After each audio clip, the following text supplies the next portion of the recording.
now being the time and place, Wednesday, February 6th, for a board meeting of the Vallecitos Board of Directors. Let's do the Pledge of Allegiance. If I could, Ken, could you Certainly. start us off? Ready? Begin.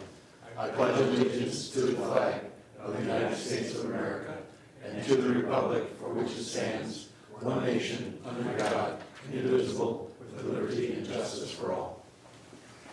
Thank you. Thank you. Diane, could I have a roll call, please? Director Altar, Here. Director Evans. Here. Director Hernandez. Here. Director Snella. Here. Director Martin. Present. Okay, I need a motion to adopt the agenda for the regular meeting. Move to approve. Second. Moved and seconded, all in favor? Aye. Aye, unanimous.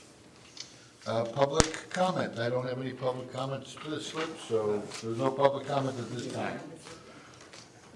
No news to the public, da-da-da. Presentation, okay, we're gonna write the presentation from Mark Smith, who has achieved Certificate of Competence for Laboratory Analyst Grade 1, and I believe we're gonna have someone who, to explain that, what that is. I'll do that, Director Martin, but President Martin, we did need to make a change to the agenda. Oh, I'm sorry, yes, we did. I'm going to ask that item 1.6 be removed, tabled from the agenda to a future date. I'll make the motion, I need a second. Second. All in favor? Aye. Aye, unanimous. Thank you. All right, good. All right, so tonight we're getting to recognize the accomplishments of one of our employees. So the board may remember that back in October 3rd of last year, President Hernandez, then President Hernandez, presented staff with a Certificate of Environmental Accreditation for the Meadowlark Water Reclamation Facility Laboratory, along with a Certificate of Excellence. That certification allowed the lab at Meadowlark to perform a lot of the tests that they need to perform that they used to have to go to either Encina or a private lab. Saved us time and saved us money. But those labs don't run by themselves. It takes the people at the lab to really run them. So recently, Mark Smith, one of our wastewater treatment plant operator twos at MRF, he obtained a Certificate of Competence for Laboratory Analyst Grade 1 from the California Water Environment Association. So I think recognitions like this by the California Water Environment Association, they demonstrate the technical abilities of our staff and their commitment to advancing their careers, which always benefits Vallecitos. It really raises the overall level of our staff competence, and it really helps develop that bench strength for the future. We love Dawn, but she's not going to be there forever, so as her people raise their level of game, they're ready to step in and keep the lights on and keep everything running as we go forward. And along with Mark getting his accomplishment, all of the wastewater treatment plant operators at Meadowlark are doing things to further their career. They're taking training and they're taking exams all the time. But success stories like this aren't just the results of just the employee. It's really a partnership with the district. So what the district does is we provide time for the person, we pay for training, we pay for the exam, we pay for the certification. But a lot of the studying in that is really at the operator's time. So they have to make a big commitment in themselves, which definitely helps the district in the long run. Mark started training for his laboratory stuff back in, I think, 2016. I heard from Don. In addition to performing his regular duties. So not only was he doing his regular duties, he was preparing himself in the district for the future, which was great. So I want to say, Mark, congratulations. Why don't you come on up here? Congratulations on the accomplishment. It's great for the organization. It's great for Mark. And while he comes down here, and President Martin, if you can come down and take a picture, and Chris can take the photo. I want to acknowledge Mark's coworkers. It's always so good, and Meadowlark is really good at this. They support each other all the time. And we have 3 of his coworkers at Meadowlark that came to join him today. And there's a couple of operators in training back there, it looks like. I'm not sure who the young folks are, but thanks to them for coming out. And an interesting fact about Mark, he and I share the same birthday. So absolutely. So with that, I'll turn it over to Director Mark. But not the same century. Not the same.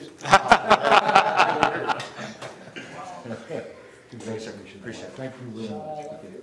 Smile for everyone there.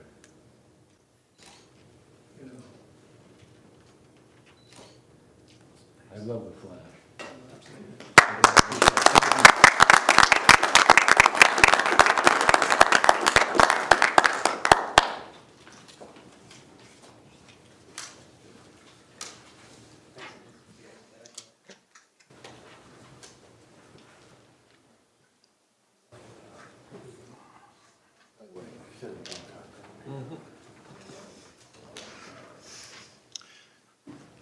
Excellent, all right.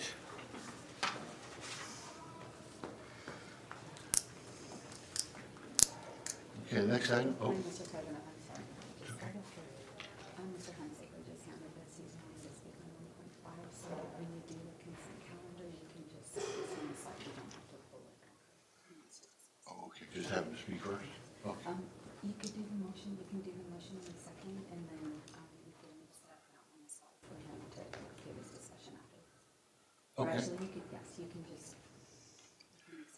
Do the vote. and then let him come up and speak. Okay. All right, thank you. Consent calendar. All items approved as one motion. Need a motion to approve? Move to approve the consent Need calendar. a second? Second. All in favor? Aye. Aye, unanimous. We do have a speaker on 1.5. Mr. Hunsaker. I'm surprised.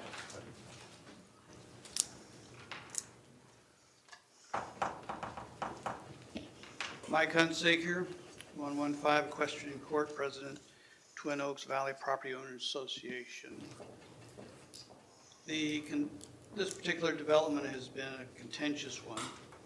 It was recast and cut down a little bit, but it's still a very significant user of facilities. In the 2013 letter from the staff on the Via Village apartments, it was noted that we had run out essentially of available waste treatment capacity. There was issues of piping or supply. There was issues of water supply in general, and that we were already past our ultimate build-out capabilities as per our plan. We have the promise of new water to meet all these developments from conservation and other undefined projects. I think it's inappropriate to keep large developments in the pipeline without having firmer plans, which are not defined in the proposed master water plan. The plan is supposed to be a plan, and yet all we have is a list of alternatives without any plan. And how can we be selling any capacity when we don't know what the new needed capacity is going to cost? Thank you. Thank you. Okay, we're going to move along to action items. Mr. General Manager, 2.1, SNEDIC Annual Economic Summit. Yeah, so the San Diego North Economic Development Council is requesting that the district join as a member and pay a membership due. They want us to pay an amount of $4,000, and that will give us one table at each of 2 events for the upcoming year. The last time the district was a member, I believe we paid back in 2016, and the membership fee was $2,500. There is an option that the district can just purchase individual seats for any events they go to, and the cost is typically $100 to $150 per seat per person that attends. So we're just looking for the board direction to see if the board is interested in becoming a member and paying the membership due to SNEDIC. Okay. Mr. Hernandez. If we don't become a member, then we just purchase tickets for the events that we would choose to go to. That's my understanding, yes. Yeah, I've been at least loosely involved and attended their events of this organization for a long time. I definitely think that they're a worthwhile organization, and a little bit surprisingly, they talk about water quite a bit when they're talking about the local business community, and they're advocating for economic development. However, and I've actually, I think, advocated myself to be more involved with this, having our water agency more involved with this group over the years. But I think at this point, I do think it's a worthwhile organization to be involved with and to participate with. However, I don't think we need to be a member.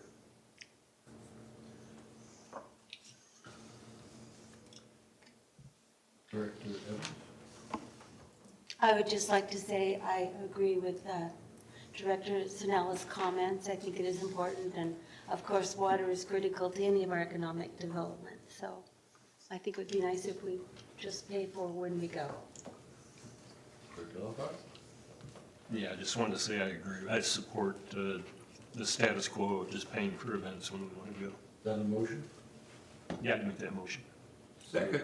A motion and a second. Before the board votes, just to clarify, if a member did want to go, it is eligible for a per diem, Yeah. in addition to the cost of the attendance. So that's already covered. Okay, motion, second. All in favor? Aye. Aye. All against? Looks like unanimous. All right, moving on. Approval of meeting attendance per diem for San Marcos State of the City address. Yeah, so the Chamber of Commerce hosts the annual State of the City address, and I believe it's going to be Tuesday, February 26th. The Chamber event is not on the list of events that are compensable for per diems per our ordinance, so we're just looking for direction whether the board members want to approve per diem for those members that do attend the event. Okay. Director Sinella. This comes up every year. We're, elected members in the community, and this is probably the one event of the year where the entire community comes together, and just like last night with the State of the Union, we hear the state of our city, and I think it's important that we participate in that, and that participation obviously takes us away from our lives and our jobs, and just like any other event that we attend, and I think per diem is reasonable. Anyone else? I'd like to bring up one thing. Now that the board has become a member of the Chamber of Commerce, I believe it behooves them to participate in Chamber of Commerce events. Otherwise, why do we join the chamber? So my thought is most definitely that we approve the meeting per diem. Need for a second? Was that a motion, sir? Yeah. Second. All in favor? Aye. Anyone against? Unanimous. What a great board you have. Unanimous, unanimous. All right. Oh, we're already to reports. General Manager, what have you been doing with your time? I've got quite a few to share. I'll make them as quick as I can. So snow conditions, let's start with that. The latest snow survey was on January 31st of this year, and the water content of the snow in California is at 100% of the long-term average for this time of year, which is amazing. Just 1 month ago, they did the first snow survey of the year, and the snow water content was only 67% of normal for that time of year. Last year, we were at only 30% of the long-term average at that time of year, so it appears the conditions are really improving. If it stops snowing today and never snowed again for the rest of the snow year, which ends April 1st, we would be at 60% of the average for the full year. But as you've probably seen, it continues to snow mostly up in Northern California, so things are going really well. Reservoir levels, kind of a companion thing. Statewide, the reservoirs are at or near historic averages. Shasta is at 97% of average and 67% of capacity. San Luis Reservoir is at 109% of average and 87% of capacity. And New Melones is at 133% of average and 79% of capacity. Not all of those reservoirs benefit the San Diego area, but just an indication that the largest reservoir in the state are doing really well. The exception is Lake Oroville. It's only at 64% of average and 43% of capacity, and that's because of the repairs they had to make. They had to draw the water down a year and a half ago, and they haven't fully recovered from that yet. But So they send all that water out to the ocean? yeah, basically. So So had they not had to do that, they'd probably be in the same level as these others, right at the And do you historic have averages. a story on Lake Mead while you're there? Because that's the one I'm concerned about. Are we ever going to see it full again? Mixed reviews on that. I'll talk a little bit about that right at the Okay, end. I'm sorry. Diane, there's a picture I wanted to show. Is there, I can't, for some reason, mine isn't working for the next item. Is it the image that's in the file? It's an image in the, it's LG Sonic. It's in the shared packet, shared file. So recently, just to share something with the board, we try to be innovative as much as we can. So we've recently deployed a new technology to address water quality issues in Mar Reservoir. And this is a picture of it. This is not Mar Reservoir, but this is just a picture of the technology. So as you know, Mar is used for the storage of recycled water product by the district. And due to high nutrient levels, particularly phosphorus and nitrogen in recycled water, the body of water experiences frequent algae blooms. And that's what this device does. It really addresses algae blooms. So back in December, the district obtained this device from LG Sonic, and it kills algae using ultrasonic waves, which is kind of cool. So the dead algae then sink to the bottom of the reservoir where they're consumed by the bacteria in the reservoir. The device just floats kind of in the middle of the reservoir. It's powered by solar panels, as you can see is the typical one here, so it doesn't take any energy. It has built-in sensors, so it does water quality measurements. It beams those results up to a satellite. The satellite communicates with the home office in the Netherlands. They analyze the data, they determine what type of algae you have, and they then direct the device to adjust the frequency of the sonic waves to address whatever kind of algae you have in there. So it's a pretty cool technology. So ultimately, it should result in much higher water quality in Mar. Have we gotten any, because our reservoir is much smaller, have we got, and I'm always concerned about break-ins, I'm sure Ed can tell me, have we had any damage from kids throwing rocks? They'd have a pretty good arm if they could reach it. That's Well, that's not that lake, yeah, but ours isn't that big. yeah, they'd still have to have a pretty good arm. It's anchored to the middle of Okay. Mar, so yeah, we've not seen any damage so far. It was installed December 14th, so it hasn't been out there very long. Do we have that many fugitive children that sneak in there? The only issues we have is actually outside the fence line where our spillway is. It's a concrete spillway, so we do have skateboarders on occasion. But we've put out some devices to stop them. We have a camera system up there as well, so we're monitoring 24 hours. Great, thank you. Along those lines, could you put some signs that say Alligator Trapper or something to keep kids away? Well, there's a fake coyote on the dock that's out floating out there, so. Is it really? Yeah. One of the operators thought it might scare away the ducks that kept landing on it, and they just landed on the coyote instead. Started eating it. In all seriousness, though, I just want kudos to all of our staff and district employees that were involved in this. I love the innovative thinking, and it sounds like it's going to be a great solution to a problem we were having, so. Yeah, it's going to take us through we'll have to go through the summer to see how effective it is, because that's when the algae blooms, you really see them, is at the heat of summer. So, but as we start to get results, we'll share them in future board meetings with the board. As far as we know, this has never been used in a recycled water reservoir. It's all for drinking water reservoirs. So a lot more nutrients in a recycled reservoir. So our problem is probably more difficult than their usual applications. So we're working with them, kind of be a test case for a recycled water application. And as we continue to measure the results one way or the other, if you're not already planning on doing so, can you capture any sort of cost savings that we might see from this? I'm sure we were spending money on the algae blooms one way or the other, to see what the savings is over time. Yeah, we can do that. So it's certainly, the whole thought is that it'll reduce chemicals and manpower that we have to go out and treat the reservoir. So Ed, if you have. That's correct. Yeah, and it also increases the water quality for our customers, especially for We can charge more for it. especially for lignite. That was my question, I'd be interested in knowing what the ROI is after a year.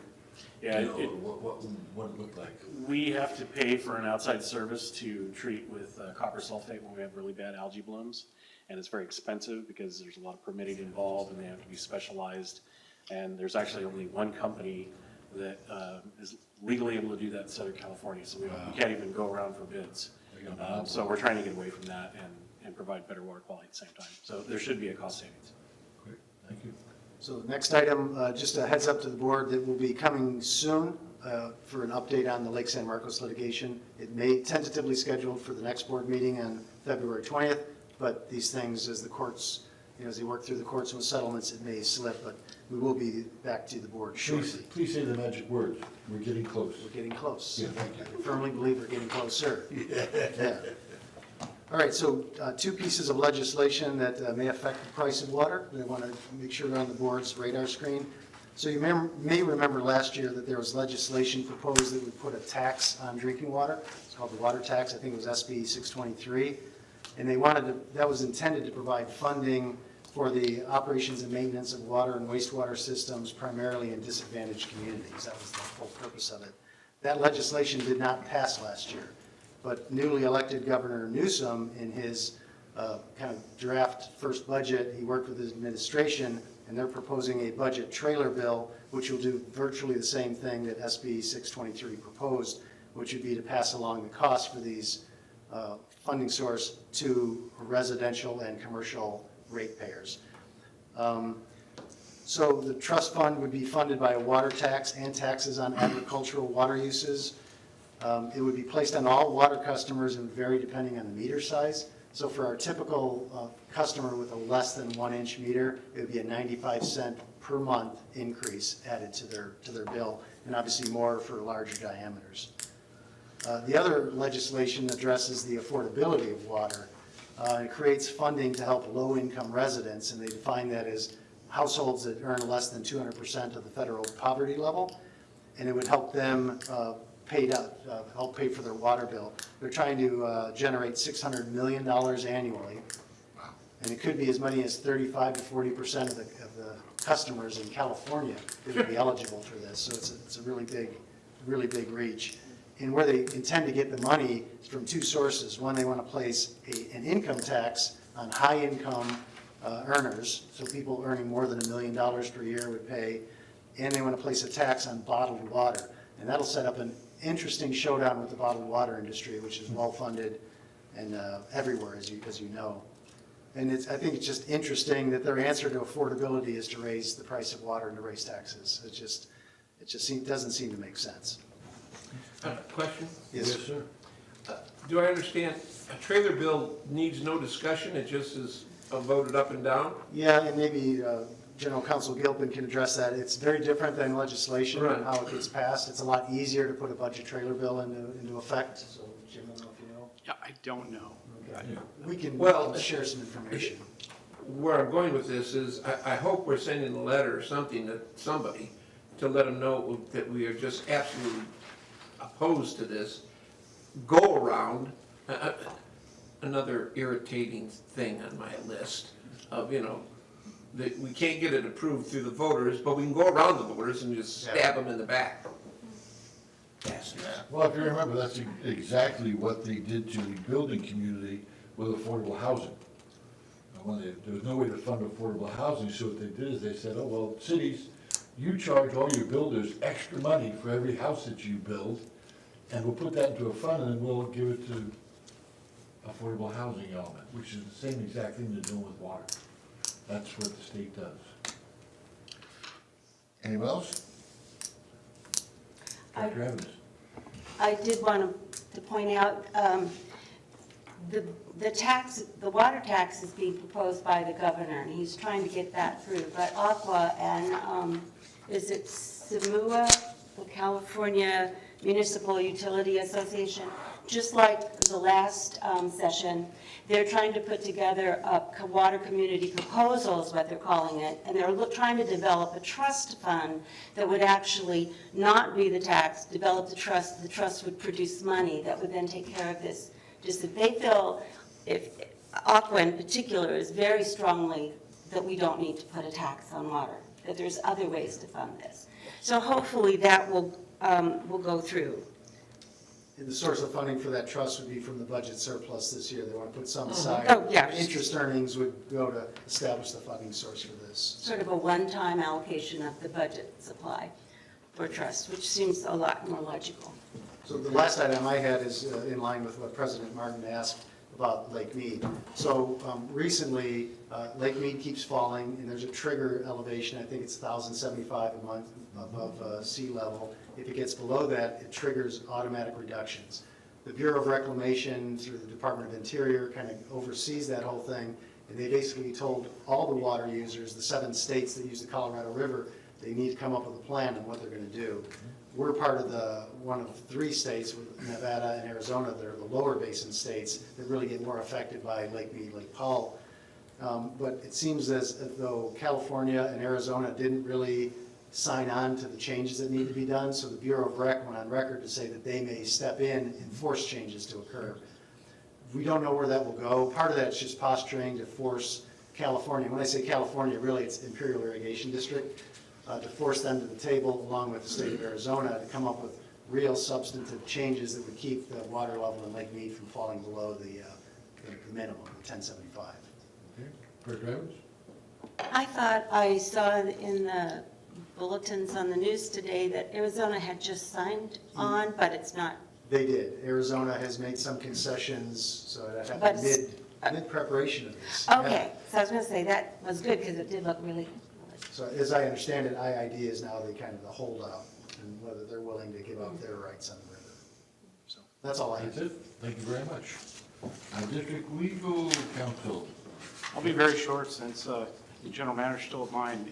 I was going to just tell you about SB 200, the Safe and Affordable Drinking Fund that's been created. But to answer the question on the trailing bill, I did look it up. It's a bill tied to the budget that trails the budget, so it's not a separate piece of legislation which would be passed as part of the budget approval.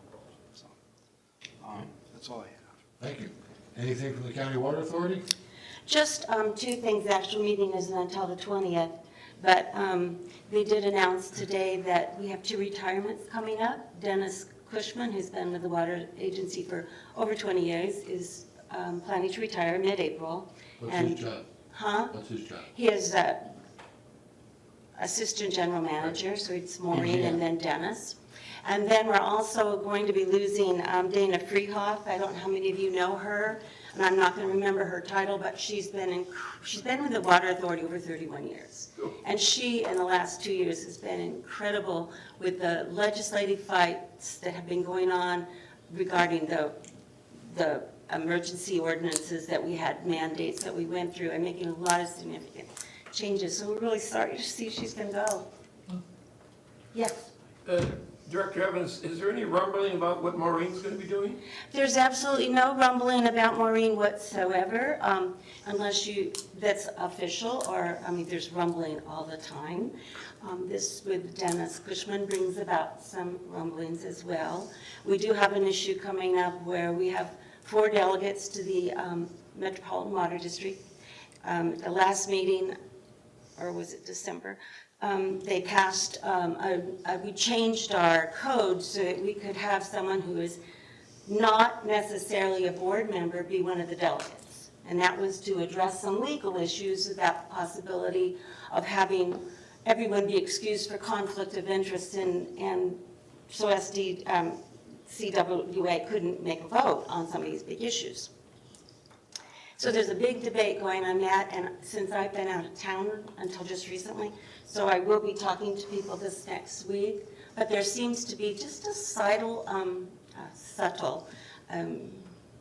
conflict with who's going to be appointed. So I don't have the full scoop. It's one of those you're walking a fine line with the Brown Act. So, but there'll be some interesting changes, and we also just got notification from the judge, it's Judge Weiss in San Francisco, that she's very pleased with the attempts of negotiating a settlement.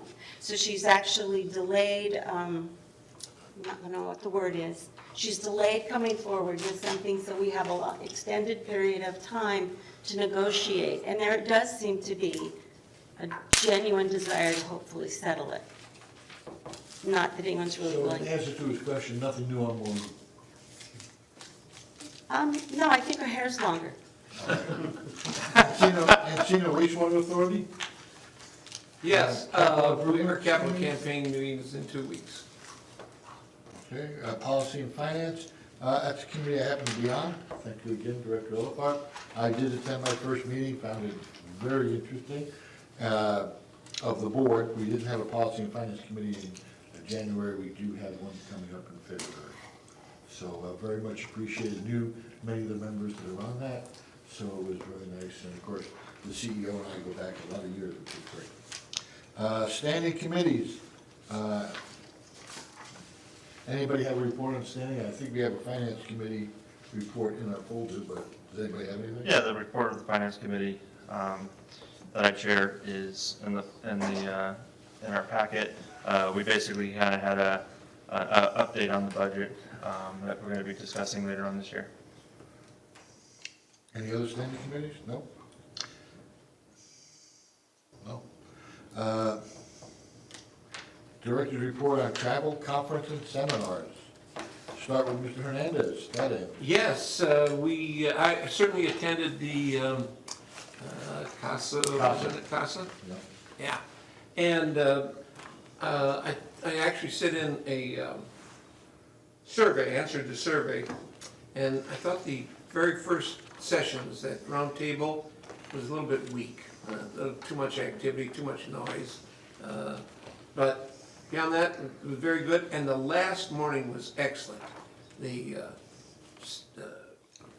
I think Senator for the area, Mr. Smith, I think his name is, spoke. Jeff Stone. Stone? Stone. Yeah, Stone. course.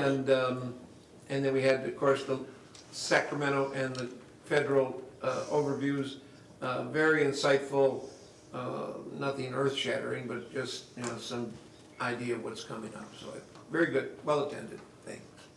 Director Sinella? I have not attended anything since our last meeting. Director Evans? Nothing? Director Elefant? Yeah, I attended the CASA Winter Conference as well. The first day I attended a couple roundtable sessions on advanced water treatment operator certification and board governance. And then some of the presentations, keynote speakers were interesting. There was one on generational differences in the workforce. There was one on asset management, one on data analytics, and then the federal and state legislative updates that Director Hernandez mentioned. So overall, it was a very good conference. I also attended CASA, and I don't want to repeat what the other two said, but they actually talked about the whole conference. I thought the generational thing was very, very interesting, and understanding how we deal with the different generations and what they're looking for, in some cases, as a generality, not as a perfect thing. All right, Director McCary, other business. Aqua Symposium is coming up, and the Water Reuse Annual Conference, both are coming up.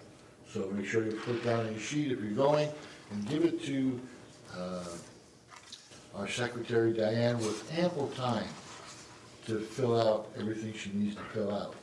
Some of us lack on doing it up at all.